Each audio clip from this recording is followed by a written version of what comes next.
My name is Keith Wilson. I'm a systems engineer for Cisco. I've been in the security industry for over 10 years. Previous to Cisco, I worked for IBM as part of the Internet Security Systems acquisition. My focus there was on intrusion detection and prevention systems and vulnerability scanners. At Cisco, I specialize in a product called StealthWatch. StealthWatch is a network behavioral and anomaly detection tool. We use metadata from your existing network infrastructure to turn your network into a sensor. Most of my time is spent in pre-sales engagements, discussing security needs with customers and providing them complete east-west and north-south visibility into their network so we can pinpoint security issues. I'm going to show some screenshots of our product in action a little later, but it's really just to illustrate some points for the talk. So the Internet of Things, or the Internet of Everything, was always an exciting prospect. I remember being in school and hearing that one day all of your appliances will have an IP address. We spoke about all the cool things we might be able to do with all of these appliances and gadgets that they actually could talk to one another. We talked about the need for IPv6 because of all the additional IP addresses that would be needed. But we never really discussed what this would do to the world of security. I mean, what an immense challenge it would be to secure all of these devices. Just like this slide, the announcement of the Internet of Everything is here is loud and clear. The background question of how do we secure it is something that we're all trying to address. So what are the challenges for IoT? There are a lot of them. I'm sure that you'll probably even be able to think of some that I couldn't. The biggest problem that I currently see is an ever-expanding attack surface. Security is already hard enough. We get to be the unpopular guys, restricting access, saying no, reminding our coworkers how to work securely. I don't know about you, but I get a lot of eye rolls every time I start preaching about proper password creation and management. Attackers have hundreds, if not thousands, of entry points into networks already. Every single person that has access to your network is a risk. They are each a new access point into the network, but the business has to expand. So we add new employees, new servers, new workstations, new phones. All of these new things have to be secured. The thought of having to account for that much to me is already overwhelming enough. But what if you have to start adding new devices that are headless? Whether they're sensors for a SCADA system, medical devices, HVAC controls, or even just lighting automation for your office. What if you're a company that is also responsible for the security of the Internet-enabled devices that you sell? Now you have to secure vehicles, smartphones, thermostats, refrigerators, even toasters. What if those devices communicate directly with your company? You've now just multiplied your attack surface. And if your company is doing well, you've infinitely expanded your attack surface. So if you're not familiar with Shodan, Shodan is the Google for IoT connected devices. Most people get lost in a YouTube loop for hours. I found myself lost in a Shodan loop for hours. It allows you to specify types of systems you're looking for in the search, while also searching the banners the systems provide. This is everything from routers to thermostats to home automation devices to web cameras, red light cameras, and SCADA systems. The way that Shodan works is by probing ports and grabbing the banners. Those banners are indexed kind of the same way that Google indexes web content. That index is then searchable from the Shodan website. Shodan helps in passive reconnaissance, so I don't have to alert your company that I'm probing your network for intelligence. So if you're an attacker that is casting a wide net, say you know of a particular vulnerability against a certain type of SCADA system, or you know the default credentials for a home automation system, you can use Shodan to gather a list of the specific devices or systems you're looking for. Another fairly common search on Shodan is also a search for the term default password, because there are still plenty of devices that will show this in the banner when a default password is in use. If you're an attacker that is performing a targeted attack, you could use the net filter in Shodan to refine your search to a target-specific public IP block. Shodan also provides a service called Shodan Exploits. Shodan Exploits allows me to take the list of devices I've found that are publicly accessible on your network and easily find available exploits that are mapped to them. So the workflow goes like this. I look at your IP block, see what information your banners are offering, and I pivot to see which exploits match those banners. This has gotten much easier than it should be, but now that you're armed with that information, you can now use Shodan to look at the same data attackers are looking at when they're researching your network. So let's define the aggressors. Attacks against IoT will more than likely be perpetrated by one of these groups of attackers, each with their own motivations. Activists are motivated by ideology. Most activists, like attacks, come in the form of denial of service or defacement. The group Anonymous is usually the first that comes to mind when the term hacktivism is used. Organized crime and business competition are both motivated by money. Business competition is going to also focus on theft of intellectual property or M&A data. Nation states tend to have geopolitical motives. Worrying about an attack from a foreign government used to be something that only our government had to worry about. It wasn't a concern for private enterprises.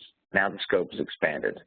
When a socialist government is looking to expand an industry, it is much easier for them to steal the data from an existing titan of that industry than to do their own R&D. In many ways, they're much like business competition. Now let's go ahead and take a look at some of the industries that are being attacked from all of these groups and how the Internet of Things is expanding that attack surface.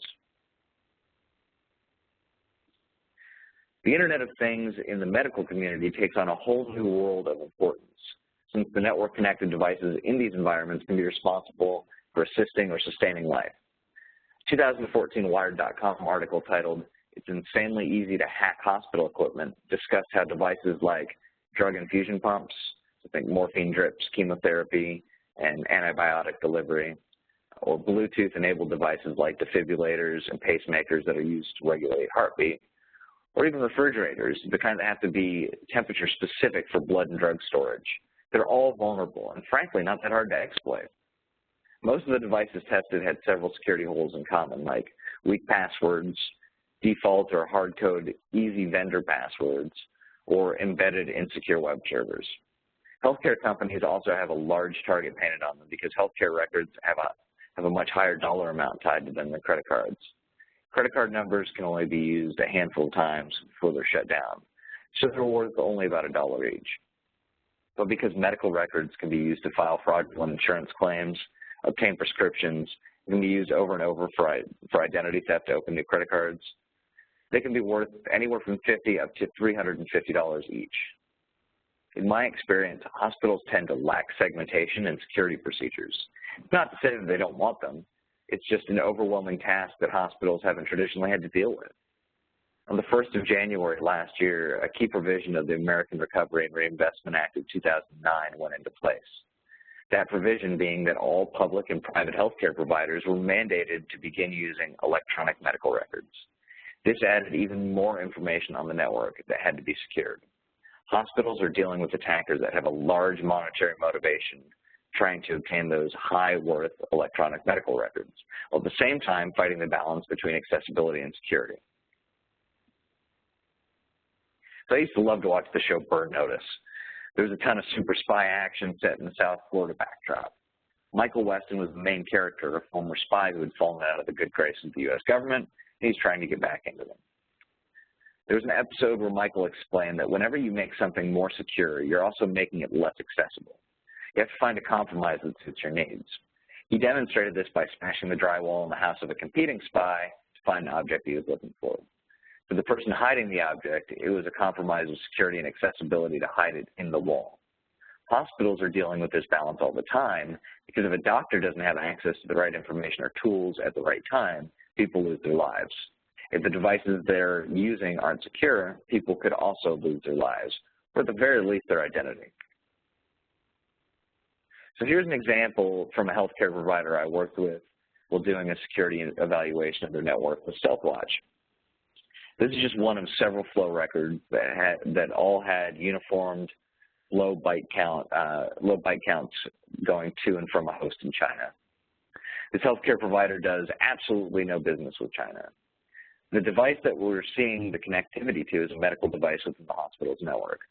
The low bidirectional uniform byte count to me indicates a command and control channel has been established.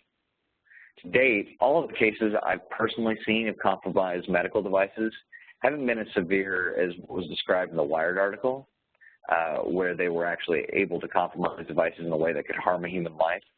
What I'm used to seeing as a medical device is medical devices being used as pivot points or bots. The devices themselves aren't necessarily the targets of the attack. The targets are the patient information. The medical devices are just the entrance point or the pivot point on the network because they are much harder to secure. They've increased the attack surface. Manufacturing has been doing IoT since before IoT was a thing. As it stands now, the Internet of Everything is comprised mostly of sensors. Manufacturers and utility companies have been using SCADA systems for a long time. And when you talk to them about securing those systems, we're usually faced with the challenge of being able to secure them without touching them, or only touching them within a short window with something that's non-intrusive. Manufacturers have to worry about availability of their systems in very much the same way that hospitals do. This is where network-based monitoring solutions that are out of band come in extremely handy. The way that I do this with StealthWatch is through NetFlow. NetFlow isn't an option. We look to a network span or tap to put an out-of-band probe in place. A compromise of the control system in a manufacturing plant can at best shut the system down for a period of time, costing money and lost productivity. Or at worst, break or destroy components. We saw this with Stuxnet when the worm caused the Iranian nuclear centrifuge to tear themselves apart. Manufacturers don't only have to worry about these control systems staying secure and operational, they have to be conscious of these systems being used as entry or pivot points to their crown jewels, their intellectual property or mergers and acquisitions data. For manufacturers, loss of intellectual property can be a loss of over $1 million. Loss of M&A data can equate to a loss of over $50 million. Insurance companies are beginning to embrace the idea of IoT in order to make better decisions on the premiums they charge and defend denied claims. Right now, we're seeing this in the form of devices like the Progressive Snapshot. The insurance company offers their customers a discount on the premiums in exchange for the customer allowing the insurer to collect data on their driving habits. The driver monitoring devices are plugged into the OBD2 port of your vehicle, and data is transmitted back to the insurance company unencrypted over a cellular connection using FTP. This not only puts the consumer at risk, but also provides an access point to the networks of large insurers that didn't exist previously. It's been hypothesized that insurance companies will also use IoT devices to collect health information on their customers. Much the same way that you plug the car monitoring device into your car so that insurance companies can get an accurate account of your driving, you'll do the same for life and health insurance companies that want to gather as much data as they can on their customers to make the best business decisions. Not only does this scenario provide new areas for attacking the insurance companies, it also creates the liability of protecting the health data that is being transmitted to the insurers. If improper protocols or encryption aren't in place, this extremely personal information can be much more accessible by people that shouldn't have it. Retail operations have been a target for years.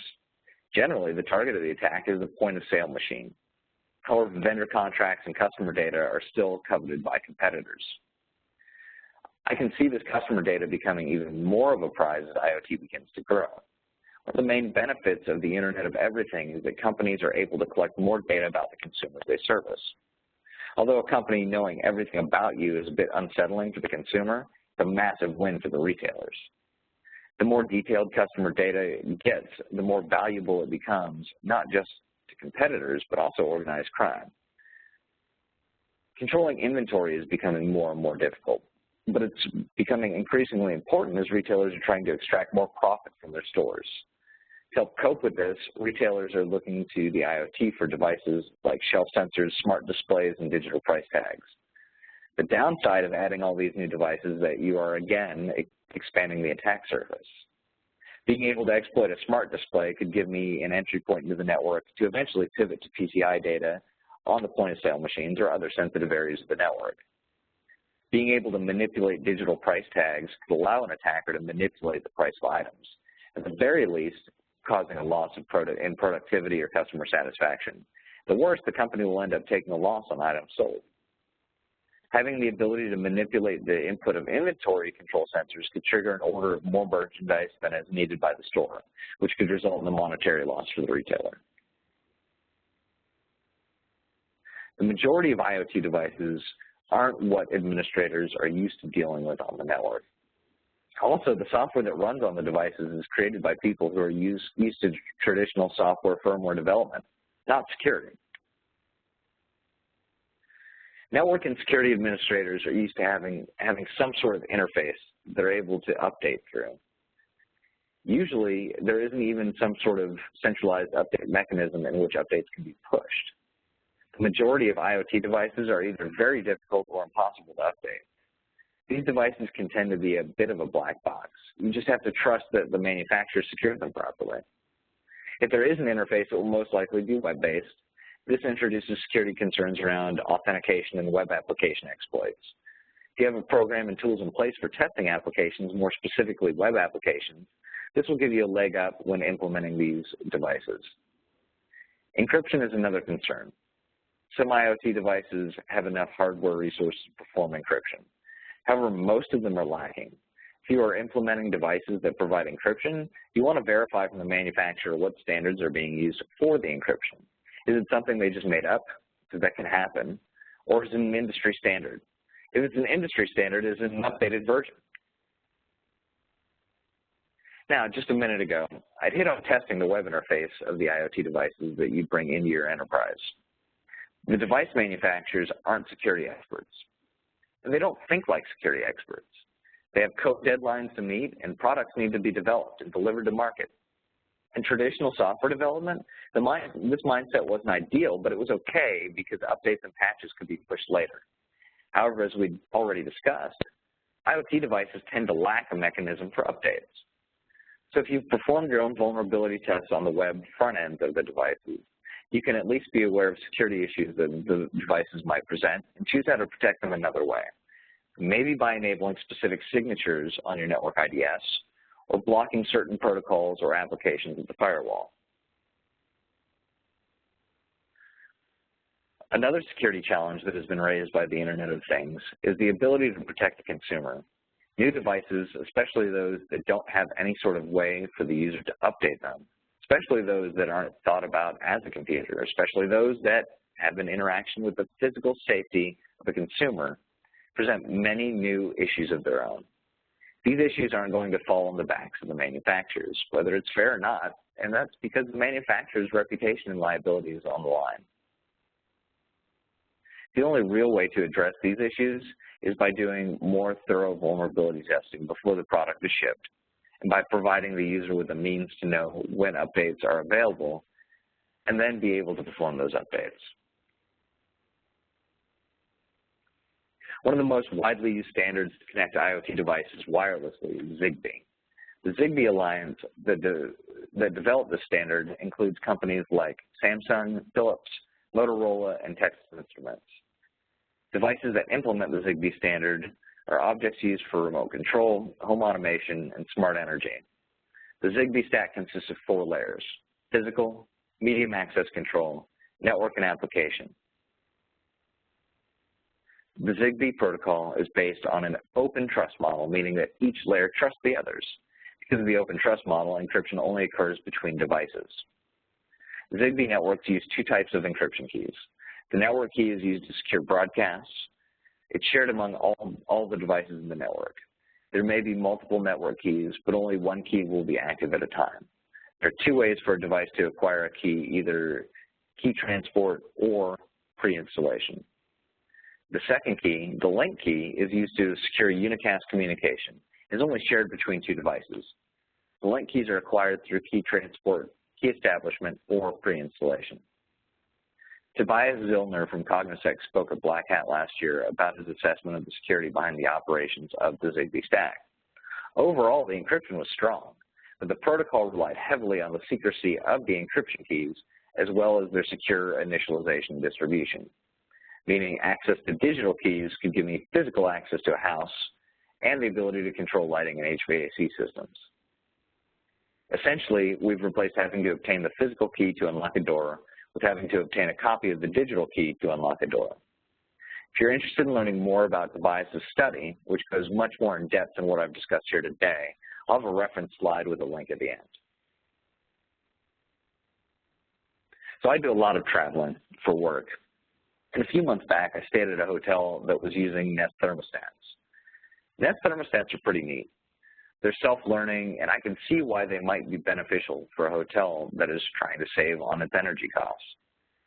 The problem is Nest thermostats are internet-connected devices with their own operating systems. Of course, when I saw this, the first thing I did was open my laptop and Google Nest exploits. A Forbes article from early last year discusses the research done by TrapX Security, which was built upon research done by Professor Yirgen at the University of Central Florida. The group found that they were able to load custom software onto the device during boot up. Aside from just being able to use the data provided by the thermostat to tell when the user is home, TrapX was able to use ARP spoofing from the thermostat to get other devices on the network to talk to it and then exploit those devices, essentially turning the device into a pivot point in the network. This is not an attack that has been seen out in the wild yet, since it does require physical access to the device.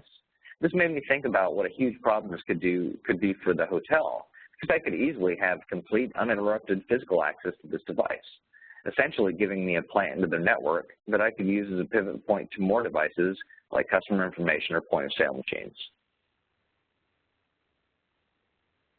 So changing the temperature of someone's room or turning off the lights in their house from a different country is unsettling. However, affecting medical devices that have a direct interaction with the health and safety of a human is probably the largest concern of the consumer when dealing with IoT devices. Back in 2011, Jeremy Radcliffe gave a black hat talk entitled Hacking Medical Devices for Fun and Insulin, Breaking the Human SCADA System.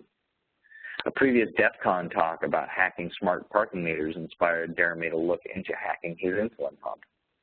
In his talk, he equates how his insulin pump behaves much like a SCADA system. A level is read from an input sensor, and some adjustment is made by the control to change the level if needed. By manipulating the input, you can change the output. In the case of the insulin pump, if the sensor data falsely reported blood sugar as being too high, too much insulin would be administered, which could lead to coma or death. However, in the case of insulin pumps, changing the input through the continuous glucose monitoring function is actually rather difficult. The first problem is proximity. The wireless transmission is only good for about 100 to 200 feet. Second, a CGM device will prompt a user for a calibration measurement. Intervening of the calibration test is highly unlikely. Finally, the manipulation of sensor data would have to continue for hours to actually have an effect on the user. A theoretical attack that Mr. Radcliffe proposed was to manipulate that the configuration settings for the pump. These are the settings that are used for deciding the amount of insulin that is dispensed. You can purchase the wireless device used for talking to the pump from eBay or a medical supply store. Command codes and message formats can be found published online, even though it's not disclosed directly by the manufacturer. This device would then be used to change the amount of insulin delivered versus the nutrients they're eating, and can be significant enough to cause a diabetic to become hypoglycemic within an hour to an hour and a half after eating. Securing a new or emerging technology can be a daunting task, so it's best to have several categories to focus on. Using these focus areas, we can plan our security strategy and attack the weaknesses before our adversaries do. When I'm attacking a problem, any problem, I try to start at a high level and then address my focus to details as needed. So we're going to discuss two overarching categories and then dive deeper into each of those. First, we'll start with securing the application. Unfortunately, most of you aren't writing the software or firmware that your IoT devices are using. This means you have to work with the vendors and test the software yourselves to verify that these areas are locked down. Prioritizing focus areas will help us to determine where budget and time spent will allow us to enhance our network security programs efficiently. For this, I look to the OWASP Internet of Things project. I'm sure most of you are familiar with OWASP, but for those that aren't, OWASP is the Open Web Application Security Project. The not-for-profit organization focused on improving the security of software. Now, this is only going to help us at the application level. At the same time, we'll also want to consider network security options, but for now, let's talk about application security. The current top IoT application level security vulnerabilities as defined by OWASP are username enumeration, so identifying a set of valid usernames by interacting with the authentication mechanism. This can usually be mitigated by implementing number 2 on the list, which is account lockout. Validating that there is some sort of account lockout mechanism in place can help prevent both username enumeration and number 3 on the list, which is weak passwords.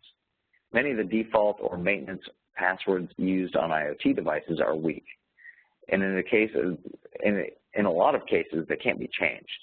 If the passwords can be changed, there probably isn't a way to enforce a policy that requires strong passwords.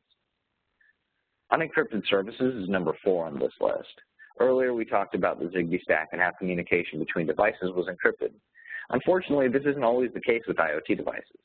If there is encryption, we usually see it fall into the category of what is number 5 on our list, and that is poorly implemented encryption. A lot of developers will try to implement their own encryption standard instead of industry-accepted standards. If they're using an industry standard, it may be an outdated version of that standard. Number 6 is updates sent without encryption. You're starting to notice the poor encryption theme we're seeing here. If we can find a way to encrypt the traffic once it enters the network, that helps. However, that could easily be unmanageable. Two-factor authentication is number 7, and it's really more of the lack of two-factor authentication. With the ease of compromising credentials, especially those that are hard-coded into the devices themselves, two-factor authentication becomes even more important. There are a few more on the list, but this is a good starting point. Remember that when evaluating new IoT devices for your enterprise, to question the vendor about the security of the application, how passwords are set and secured, and what type of encryption is being used between devices. The second overarching category that we're going to look at is network security. The thing about IoT devices is that at some point, they'll have to interact with your existing infrastructure. This means that if you already have a strong network security posture, you have a good head start. But new attacks will emerge, and having a process set up to detect network changes or anomalies can help in the decision-making process of how to best defend your network. Detection on the network or on the endpoint can really be broken out into 3 categories: signature, behavior, and anomaly. Now, since installing some third-party software to do these things for you on the endpoint of an IoT device is almost never possible, we're going to talk specifically about using them as a network solution. So signature-based tools are best for detecting known exploits. This filters out a number of attacks, but isn't going to help much with more advanced or targeted attacks. A signature-based alert would be like if John had an APB out, and along with that is a mugshot from his prior arrests. Matching that picture to the suspect is sort of like signature matching. Behavioral-based detection is looking for known bad behaviors. If John is walking through a store in a large coat in the middle of summer and is seen by security sticking items into the coat before he walks out and triggers the alarm at the door, he's exhibiting known bad behavior, even if John has never been in trouble before. Behavior-based detection is best for detecting zero-day exploits. And then there are anomaly-based detection tools. This is where the known good behavior of an individual host is whitelisted, and any behavior that is different from that triggers an alert. If John has shown up to work every day at 7 a.m. for the past 15 years, we may not care if he shows up at 7:30 or even 8. However, if John shows up at 3 in the afternoon wearing no pants and meatloaf as a hat, John has started exhibiting behavior that isn't normal for him. StealthWatch is both a behavior-based and anomaly-based detection tool.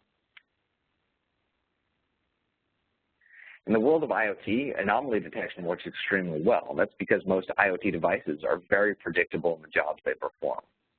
With an anomaly detection tool, we don't care if it's a medical device or a toaster, because when a toaster is compromised, it'll no longer act like a toaster. When an X-ray machine starts doing things other than taking X-rays, it's probably something worth looking into. Anomaly detection is great for getting an overview of changes to network behavior, but it's only a piece of the overall security solution. Most advanced attacks follow the same process. First, there's reconnaissance. This could be passive recon, like a lookup on Shodan, reviewing the target's websites for information that can be used in social engineering, or reviewing IT job postings for a listing of skills needed, which translates into the types of systems used. This could also be active recon, like ping sweeps, port scans, or banner probes. Exploitation is the actual running of the initial exploit that gains the first foothold into the network. In the context of IoT, this could be many places on our ever-expanding attack surface. Once a foothold has been gained, command and control channels are established so that access to the network can remain open for the attacker. After command and control has been established, the attacker continues recon and exploitation to pivot until they reach the servers they're actually trying to get to. I always reference those as the crown jewels, or the data people would lose their jobs over if it was compromised. This could be health records, M&A, customer records, PCI data, IP data, whatever is important to your enterprise. Once those servers are reached, the attacker will start to hoard or stage the data either on the server itself or more likely on a compromised host that leaves the network. What we've been seeing is malware that will look at the SSID history of a host. If possible, when the attacker finds a host that has an SSID history of access points, it can determine outside of the network. So think things like H-Honors or Starbucks. The attacker will start storing data on that host. Once the compromised host connects to an access point outside of the network, data is exfiltrated outside of the protection of the network. In the world of IoT, we should focus on the parts of the attack progression that are highlighted. There are plenty of ways to exploit IoT devices. We've talked about a handful of them today, and we'll only see more as these devices become more pervasive on the enterprise. The product I work with, StealthWatch, does both anomaly and behavioral detection. Detecting events in this manner gives us a really good coverage for everything on this list, with the exception of exploitation.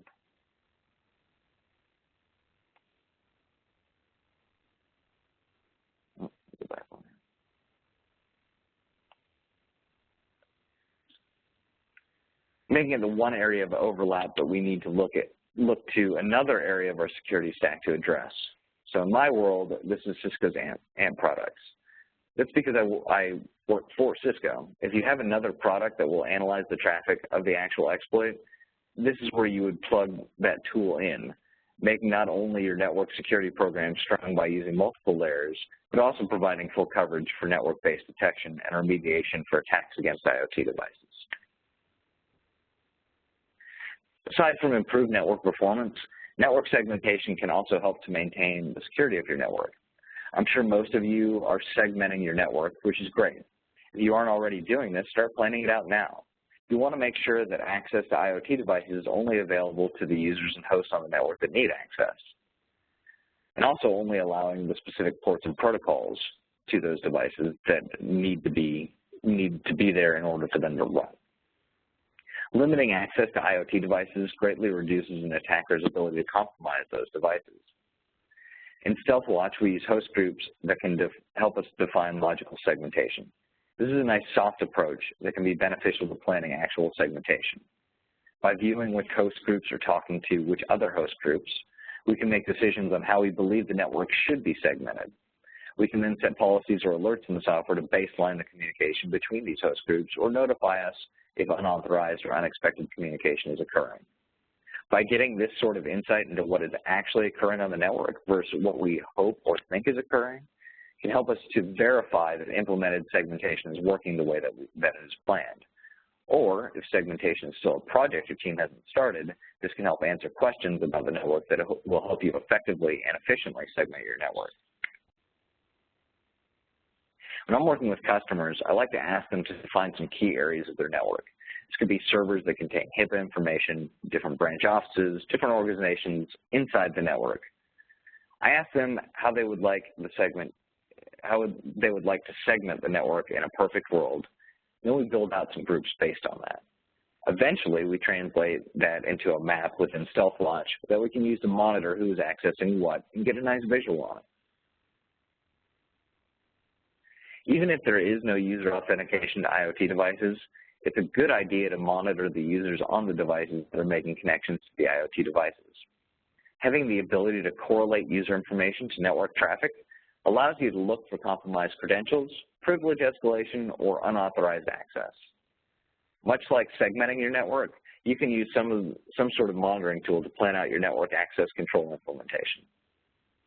When I'm working with customers, we will use StealthWatch to look for things like geographical anomalies and user accounts. So in this case, we can see that the user Ethel is currently connected to a machine in Atlanta when just a bit over an hour before she was logged into a host in Boston. If we look at user accounts through the eyes of an anomaly detection tool, so we can see when users are logged into machines that are behaving abnormally and prioritize the accounts we want to monitor based on this data.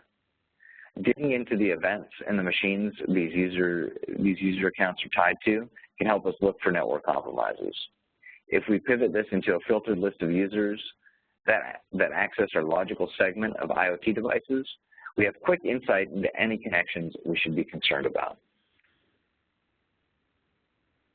So thank you all for attending and listening to me speak about securing the Internet of Everything, but more importantly, thank you all for hacking the planet and securing the world. It's a tough job, and you're all fighting a good fight. I'm always up for a good security discussion, so if you have any questions or thoughts on today's talk, Cisco StealthWatch, or just want to grab a drink the next time I'm in town, my contact information is here, along with a link that contains information on the resources and talks I discussed today.